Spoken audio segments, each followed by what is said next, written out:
Halo guys, welcome back again to my channel. Bersama saya Hansen di sini, dan seperti biasanya setiap harinya saya akan membuatkan video seputar cryptocurrency. So, bagi teman-teman yang tertarik seputar cryptocurrency, boleh jangan langsung bantu saya like dan juga subscribe. Jangan lupa juga untuk hidupkan lonceng notifikasinya supaya teman-teman nggak ketinggalan update terbaru seputar cryptocurrency. Apa kabar hari ini teman-teman semuanya? Mudah-mudahan kalian baik-baik semua, sehat-sehat semua, dan terhindar dengan yang namanya corona. Pada hari ini kita kembali akan update soal Bitcoin, dan Bitcoin kembali terkoreksi lebih dalam. Tentunya bukan hari yang baik untuk kalian yang para investor ya, karena melihat asetnya terus menurun, tergerus gitu ya. Jadi ya, kita akan bahas kira-kira apa yang sedang terjadi dan prediksinya ke depan seperti apa, beserta nanti juga ada beberapa data dan berita yang pengen saya share untuk kalian semua. So, stay tune terus sampai akhir video. Kita akan mulai videonya sekarang. Let's go. Oke guys, seperti biasa kita akan mulai dari CoinMarketCap terlebih dahulu. Oh ya guys, kalau misalnya kalian ngeliat, bukan ngeliat, kalau kalian dengar ada suara ribut di background di belakang itu karena ada pengerjaan renovasi di rumah saya. So, dimaklumin aja kalau ada bunyi-bunyi palu gitu ya. So, kita langsung aja mulai videonya. Hari ini secara global market cap crypto itu di angka 1,9 triliun dolar atau turun sekitar 8,75%. Udah agak lama kita nggak ngelihat angka sebesar ini penurunannya ya, 8,75%. Kemudian Bitcoin sendiri di 42.696 turun 6%, Ethereum turun 6% juga ke 2.999, Cardano 2,1 dolar turun 3%, kemudian Binance 364 dolar turun 6%, XRP 0,94 dolar turun 7%, kemudian Solana 136 turun 5%, Polkadot 28 dolar turun 8%, Dogecoin 0,2 dolar turun 6%, Avalanche terkoreksi 10% ke 57,72 dolar. So, kita langsung aja masuk ke chartnya Bitcoin, dan kita mulai dari daily chart terlebih dahulu. Nah, seperti yang teman-teman bisa perhatikan bahwa kita tadi sempat itu nyentuh sedikit ke area 40.000 pas, dan akhirnya kita terreject. Dan sekarang kita kembali ke area support di sekitar 41 dan 42.000 di sini. Nah, kalau misalnya teman-teman yang pengen masuk market, usahakan wait and see terlebih dahulu kalau menurut saya. Karena apa? Karena kita belum melihat sama sekali ada pelemahan tren. Oke? Yang ada kita ngelihat itu momentum bearishnya ini masih cukup deras. Oke? Penurunannya masih cukup deras. Yang kita mau adalah kita ngelihat semacam pelemahan tren bearish terlebih dahulu sebelum kita bahkan berpikir untuk masuk ke market gitu ya. Dalam bentuk apa? Misalnya kita ngelihat nanti ada semacam koreksi ke atas sedikit, kemudian kita down ya kan. Naik lagi sedikit, down, naik lagi sedikit, down gitu. Nah, dalam artian kita udah nggak ngelihat lagi ada momentum bearish yang sederas ini.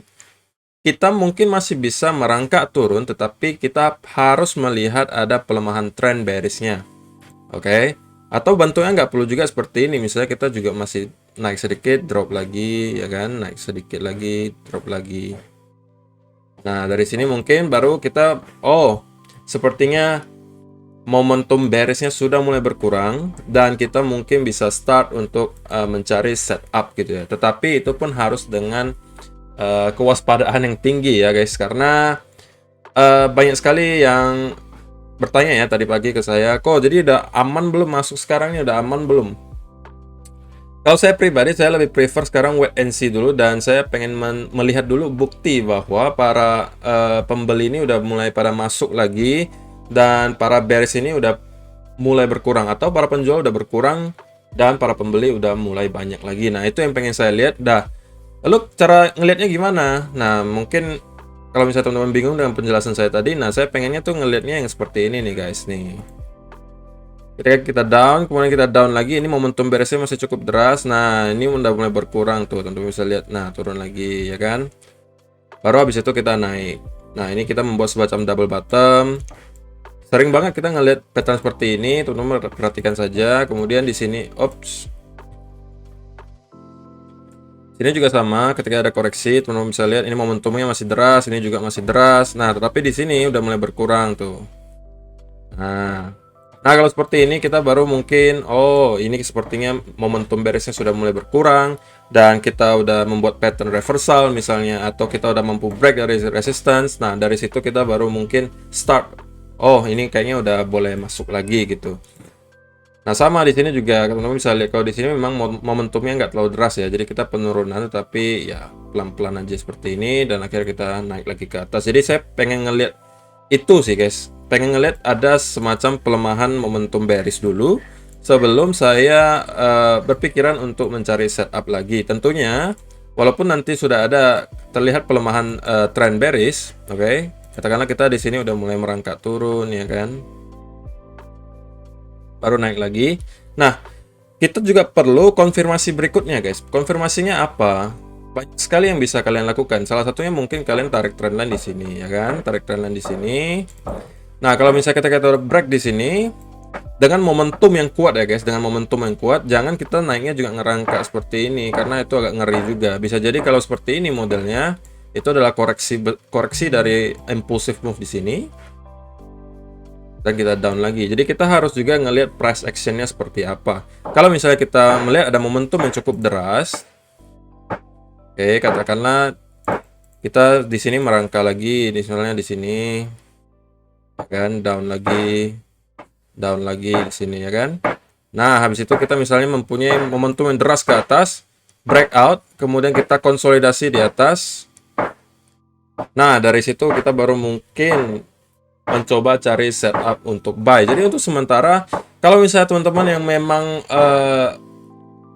holder jangka panjang dan memang sistemnya dollar cost averaging, seperti yang sudah saya sampaikan di video-video saya yang dulu soal kalau misalnya cara paling aman, paling nyaman untuk teman-teman investasi di kripto jika bermain di spot, itu sebenarnya udah dollar cost averaging udah paling nyaman dan bisa jadi aman juga sih ya, nyaman lah, paling penting itu nyaman.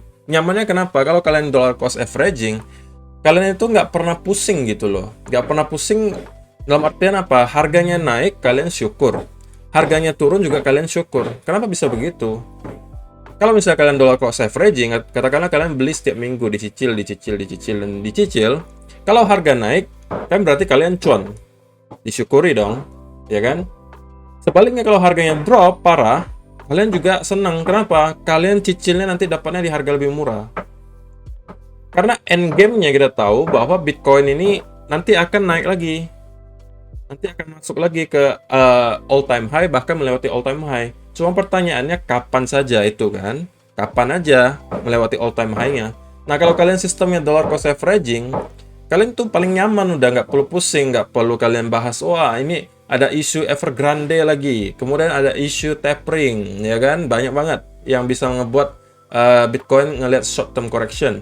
Nah, kalau kalian dollar cost averaging, kalian nggak pusing, pokoknya kalian cuma setiap minggu masukin uang, kalian beli, selesai. Itu cara paling nyaman gitu kan, nggak kalian ribet, pusing gitu. Nah, tapi kalau misalnya kalian memang yang hobi-hobi gambling atau misalnya trader yang lebih agresif, memang kalau kita lihat di sini, kita melihat ada semacam rejection besar-besaran. Dalam artian memang banyak sekali orang menunggu di sekitaran di sini untuk membeli gitu ya. Tetapi saya lebih prefer kita ngelihat lagi satu low lagi, tetapi yang momentumnya tidak deras ya guys, tidak langsung gini ya. Yang kita naik sedikit, lalu kita ngerangkak turun ya kan. Naik dikit, ngerangkak turun, naik dikit, ngerangkak turun. Nah, seperti ini. Baru kita start naik ke atas dengan momentum yang deras. Kalau misalnya itu yang terjadi, nah mungkin kalau misalnya teman-teman yang trader yang harus ada stop loss-nya itu, ya kan, itu mungkin udah boleh start untuk cari setup. Jadi untuk sementara saya lebih prefer untuk wait and see terlebih dahulu. Dan perlu saya ingetin ke teman-teman bahwa market crypto itu bukanya 24 jam guys. Kalian nggak usah buru-buru harus masuk setiap saat. Jangan tangan kalian tuh gatel aja gitu ngelihat market turun deras kalian pengen buy, ya kan? Ngelihat naik deras kalian pengen sell tanpa ada setup yang jelas gitu. Jangan seperti itu, nggak usah gatel gitu tangannya. Coba sesekali disiplin gitu kan. Tunggu saja, nanti akan dikasih kesempatan oleh market kalian masuk gitu. Jadi nggak usah buru-buru masuknya gitu ya. Kalau kalian masuk sekarang, setupnya itu nggak jelas gitu guys. Apa alasan kalian masuk sekarang selain mungkin kita melihat ada rejection besar-besaran di sini. Tetapi secara price action kita belum melihat ada tanda-tanda reversal sama sekali, belum ada.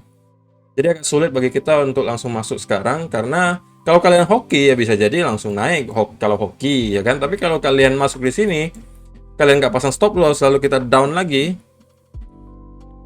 ya sudah, kalian siap-siaplah untuk loss besar lagi gitu kan. Jadi usahakan jangan sampai kalian trading itu tanpa ada setup yang jelas gitu. Harus tunggu ada setup yang jelas baru kalian masuk gitu ya. Nah, hari ini ada beberapa berita beserta data yang pengen saya share juga untuk kalian. Pertama, ini ada berita yang cukup buruk lah, sedikit buruk lah ya, bahwa Will Clemente di sini mengatakan Binance Bitcoin balance is increasing, suggesting selling from China. However, for context, this has been a several week-long trend and overall exchange flow remain neutral over the last few days. Jadi ada sedikit kenaikan balance Bitcoin di exchange-nya Binance, dalam artian orang-orang ada yang memasukkan Bitcoin-nya ke exchange dan biasanya itu untuk dijual gitu ya. Mungkin ini juga terpengaruh dari isu Evergrande kemarin dan mungkin orang-orang mulai wanti-wanti gitu ya, in case something happen mereka bisa langsung jual Bitcoin-nya di Binance. Dan tetapi menurut si Will Clemente ini secara overall, kalau misalnya kita lihat secara makro atau semua exchange yang ada itu masih dalam keadaan netral gitu ya. Jadi kita belum ada ngelihat kenaikan yang signifikan balance on exchanges kalau kita lihat semua exchange ya. Tapi kalau khusus Binance itu ada sedikit peningkatan. Jadi itu ada sedikit berita buruk ya. Jadi kita perlu waspada juga, oke? Kemudian di sini juga mungkin kita bisa ngeliat berita yang menjelaskan apa yang terjadi ketika tadi kita tiba-tiba down ke area 40.000. Yaitu kita ngeliat ada long squeeze lagi yang terjadi di mana ada banyak banget di sini teman-teman ada listnya exchange, Bybit, OKEX, Binance, FTX, BitMEX, Huobi, Bitnex, Deribit. Nah, rata-rata itu terjadi likuidasi gitu ya.